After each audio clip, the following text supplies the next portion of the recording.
जिज्ञासुओं को, सभी ज्ञान प्रेमियों को, सभी श्रद्धालुओं को, सभी गीता प्रेमियों को, सभी ज्ञानवान प्रबुद्ध जनों को मेरी ओर से सादर जय श्री कृष्ण। आज हम वर्तमान युग में आध्यात्मिक चिंतन की श्रृंखला के तहत गीता के तृतीय अध्याय के श्लोक संख्या 12 की व्याख्या करेंगे।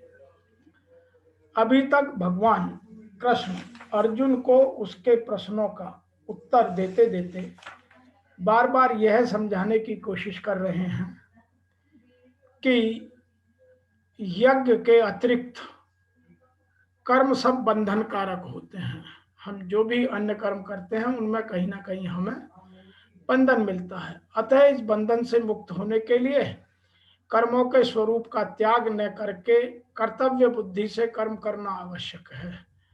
अब कर्मों की आवश्यकता को पुष्ट करने के लिए और भी हेतु बताते हैं जो उन्होंने 10वें और 11वें श्लोक में बताया, उसी को आगे बताते हुए भगवान श्री कृष्ण अर्जुन को समझाते हैं कि यदि तुम यज्ञ करोगे तो उसके बदले में देवता तुम्हें क्या देंगे। यह बात 12वें श्लोक में विशेष रूप से कही गई है, जिसको ऋषि वेद व्यास जी ने कुछ इस तरह से लिखा है। इष्टान भोगान ही वह देवा दास्यन्ते यज्ञ भाविता तई दत्तान अप्रदाय एभ्य भुक्त स्तेन एव शः। अर्थात यज्ञ द्वारा पूजित हुए देवता तुम लोगों को निश्चित रूप से इच्छित भोग देते रहेंगे। तो हम यज्ञ करेंगे और बदले में हमें हमारी इच्छाओं के अनुरूप हमें वो भोग देते रहेंगे। इस प्रकार उन देवताओं द्वारा दिए हुए भोगों को जो पुरुष उनको अर्पण किए बिना, उनके प्रति सादर नमन किए बिना, उनको समर्पण किए बिना जो स्वयं उन्हें भोगता है और अपने लिए भोगता है, वह चोर है। Nourished by the sacrifice, the gods shall indeed bestow on you the enjoyment you desire. Whoso enjoy without offering to them their gifts, he is verily a thief. वह एक चोर है। अर्थात इस बात को समझने के लिए हमें यहाँ यह भी समझना आवश्यक है, इष्ठान भोगान एव ही। यहाँ इष्ठान भोग शब्द का अर्थ इच्छित पदार्थ नहीं हो सकता। कारण है कि पीछे के 11वें श्लोक में परम कल्याण प्राप्त होने की बात आई और उसके हेतु यह 12वां श्लोक है। भोगों की इच्छा रहते परम कल्याण कभी हो ही नहीं सकता। अतः यहाँ इष्ट शब्द का यज धातु से निष्पन्न होने तथा भोग शब्द का आवश्यक सामग्री होने से उपयुक्त पदों का वर्णन होगा। वह देवता तुम लोगों को यज्ञ कर्म की करने की आवश्यक सामग्री देते रहेंगे। यहाँ भुक्ते पद का तात्पर्य केवल भोजन करने से ही नहीं, अपितु शरीर निर्वाह की समस्त आवश्यक सामग्री, भोजन, वस्त्र, धन, मकान आदि को अपने सुख के काम में लेने की है। यह शरीर माता पिता से मिला है और उसका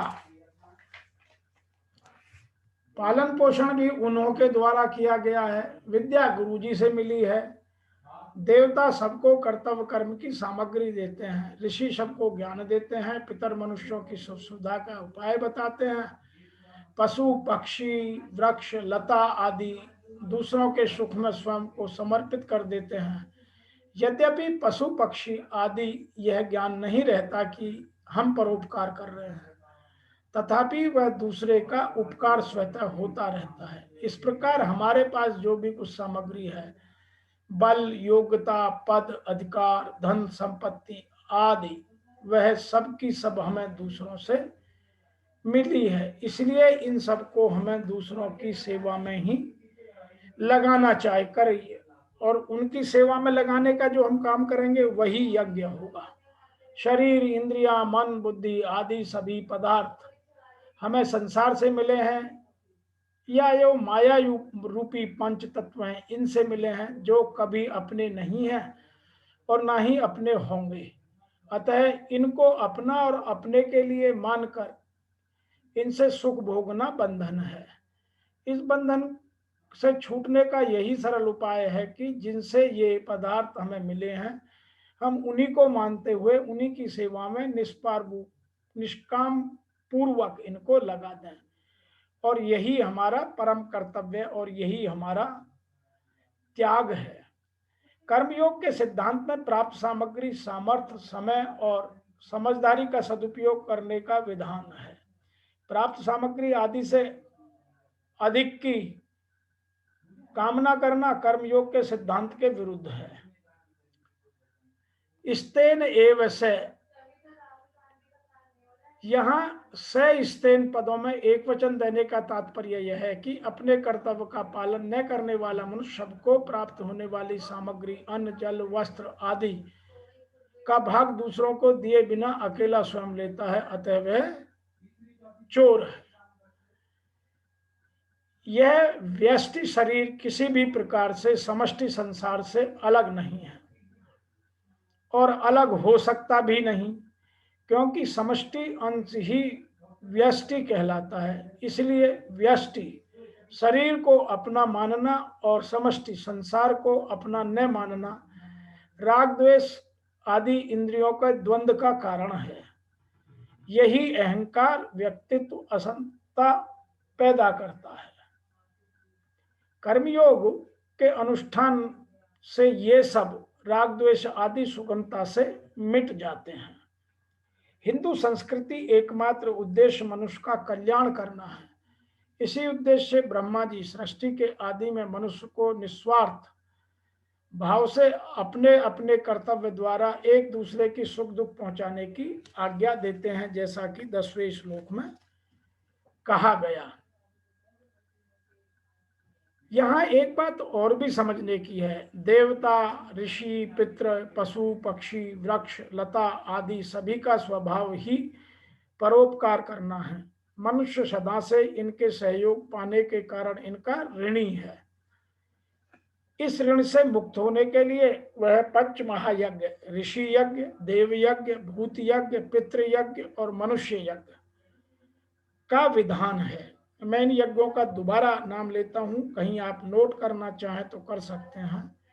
पंच महायज्ञ हैं ऋषि यज्ञ, देव यज्ञ, भूत यज्ञ, पितृ यज्ञ और मनुष्य यज्ञ का विधान है।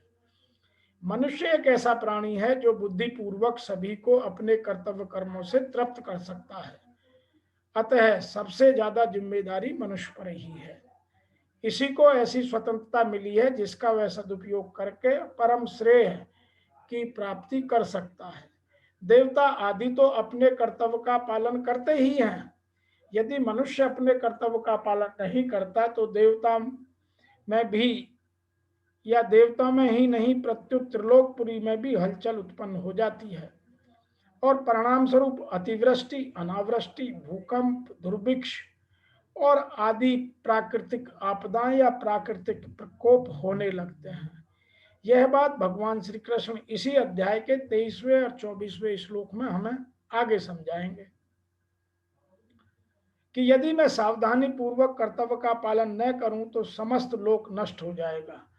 जिस तरह गतिशील बैलगाड़ी का कोई एक पहिया खंडित हो जाए तो पूरी बैलगाड़ी को झटका लगता है, इसी तरह गतिशील सृष्टि चक्र में यदि एक व्यक्ति भी कर्तव्यच्युत होता है तो उसका विपरीत प्रभाव संपूर्ण सृष्टि पर पड़ता है। इसके विपरीत जैसे शरीर का एक पीड़ित अंग ठीक होने पर संपूर्ण शरीर स्वस्थ हित करने लगता है, ऐसे ही अपने कर्तव्य का ठीक पालन करने वाला मनुष्य द्वारा संपूर्ण सृष्टि का स्वतः हित होता है। प्रजापति ब्रह्मा ने देवता और मनुष्य दोनों को अपने अपने कर्तव्य पालन की आज्ञा दी है। यहाँ एक शंका उत्पन्न होती है, बहुत सारे लोग शंका भी रखते हैं, हमें जो कुछ सामग्री प्राप्त हुई है वह सबकी सब दूसरों की सेवा में लगा देने चाहिए, पर कर्म योग का जीवन निर्वाह कैसे हो सकता है? इसका उत्तर कुछ ऐसे है। वास्तव में यह शंका शरीर के साथ अपनी एकता मन मानने से अथवा शरीर का अपना स्वरूप मानने से पैदा होती है, परंतु कर्मयोगी शरीर से अपना कोई संबंध नहीं मानता, प्रत्युत उसे संसार का ही और संसार के लिए ही मानकर उसकी सेवा में लगा देता है। उसकी दृष्टि अविनाशी स्वरूप पर रहती है, नाशवान शरीर पर नहीं। जिसकी दृष्टि शरीर पर रहती है वह ऐसी शंका कर सकता है कि कर्तव्य योगियों का जीवन निर्वाह कैसे होगा। जब तक भोगेच्छा रहती है तभी तक जीवित रहने की इच्छा तथा मरने का भय रहता है। भोगों की इच्छा कर्म योगी में रहती ही नहीं, क्योंकि उसके संपूर्ण कर्म अपने लिए न होकर दूसरों की सेवा के लिए होते हैं। अतः कर्म योगी अपने लिए जीने की परवाह नहीं कर सकता। उसके मन में यह भी प्रश्न नहीं उठता कि मेरा जीवन निर्वाह कैसे होगा। वास्तव में जिसके हृदय में जगत की आवश्यकता नहीं रहती, उसकी आवश्यकता जगत को रहती है, इसलिए जगत उसके निर्वाह का स्वतः प्रबंध कर देता है। सबका पालन करने वाला भगवान की असीम कृपा से जीवन निर्वाह सामग्री समस्त प्राणियों तक समान रूप से मिली हुई है। इसका प्रत्यक्ष उदाहरण सबके सामने है। माता के शरीर में जहाँ रक्त ही रक्त रहता है, वहां भी बच्चे के जीवन निर्वाह के लिए मीठा और पुष्टिकर दूध स्वतः पैदा हो जाता है। अतः चाहे प्रारब्ध मानो या भगवान की कृपा, मनुष्य जीवन निर्वाह की सामग्री उसे मिलती रहती है। इसमें संदेह, चिंता, शोक और विचार होना ही नहीं चाहिए। परमात्मा के राज्य में जब पापी से पापी एवं नास्तिक से नास्तिक पुरुष का भी जीवन निर्वाह होता है, तब कर्मयोगी के जीवन निर्वाह में बाधा क्यों आए, क्यों कर आए, यह प्रश्न उठाना ही मूल भूल है। तो आज के इस 12वें श्लोक की व्याख्या में हमें जो चीजें समझने की हैं वो 3 चीजें हैं।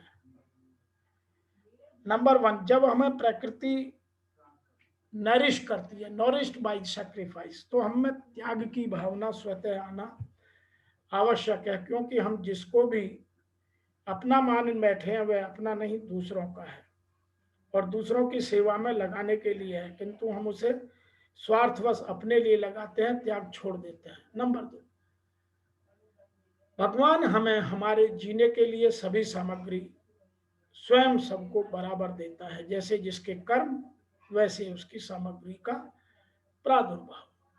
Number 3, who enjoy these without giving them is thief। जो भगवान का समर्पण करे बगैर, भगवान के सामने समर्पण करे बगैर, भगवान के श्रद्धा के बगैर इन चीजों को स्वयं के लिए भोगता है, भगवान के कर्तव्य कर्म में नहीं लगाता है, वह चोर है। भगवान ने यह समय हमें धन, पद, बल, मान, सम्मान, जो भी भौतिक सामग्री हमें दी है वह सब दूसरों के हितार्थ, दूसरों के कल्याणार्थ दी है। हम यदि उन्हें नहीं लगाते हैं और भगवान को समर्पित नहीं करते हैं, भगवान के प्रकृति को, बनाई प्रकृति को, भगवान की बनाई हुई इस पूरी संपूर्ण सृष्टि को आगे बढ़ाने में योगदान नहीं करते हैं, तो हम गलत काम करते हैं और इस गलती को ही यहाँ भगवान ने चोर कहा है। तो आज इस 12वें श्लोक की व्याख्या में इतना ही, और मैं ऐसा भी मानता हूं कि आपको ये बात समझ में आई होगी। चोरियों के यदि प्रकार देखें तो चोर केवल वही नहीं है तो दूसरों के घर से धन और माल की चोरी करता है। हमारे शास्त्रों में 81 प्रकार की चोरियां बताई गई हैं, जिनमें काम चोरी, यज्ञ की चोरी, रिश्तों की चोरी, समय की चोरी, बहुत सारी चोरियों का वर्णन है। और हम यदि उन चोरियों के भाव को समझकर अपने जीवन से एक एक कर दूर करें तो हमारा जीवन स्वतः एक स्वच्छ निर्मल वन आत्मा का परमात्मा से विलय होना सुनिश्चित करेगा। आज की व्याख्या में इतना ही। आपको मेरी ओर से और मेरी संस्था डूअर्स पैराडाइज फाउंडेशन की ओर से जय श्री कृष्ण। ओम नमो भगवते वासुदेवाय नमः।